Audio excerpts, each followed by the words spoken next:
Hello everybody, welcome back to Ready Steady DIY. Ratchet straps are a really strong and powerful tool for securing a load from point A to point B while it's traveling. But the one thing a ratchet strap is not is delicate. If you've got a fragile load, a weaker load, and you're worried if you apply your ratchet strap you might crack it, bend it, break it, maybe you want to consider looking at a cam buckle strap. Today in this video, I'm going to go over cam buckle straps. We're going to go over the similarities and differences with ratchet straps, talk about some applications for the cam buckle strap, and then I'm going to show you how they thread and how they work. So if you've got any questions about cam buckle straps, this video is for you. So we got a lot to go over today. Let's get going.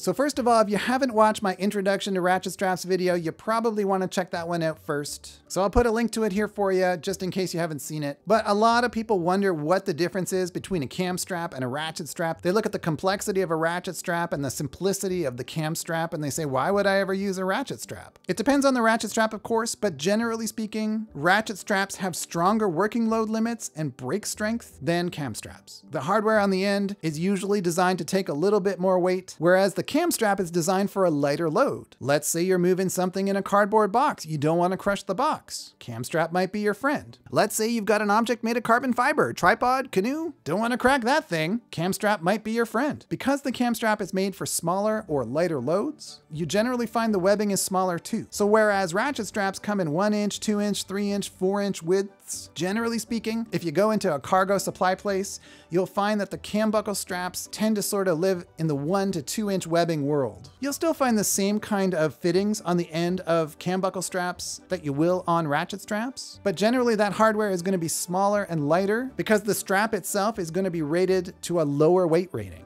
To me, the big advantage with the cam buckle strap is that it's simpler. If you feed the ratchet strap wrong, if you over ratchet, if you don't pull it tight before you start ratcheting, you can run into some trouble with a ratchet strap. Whereas the cam buckle strap is so simple, it's almost difficult to mess it up at all. Some people feel really compelled to use them for that reason. And as long as you stay within the safe working load of whatever the manufacturer describes for your particular strap, I think that may work out just fine.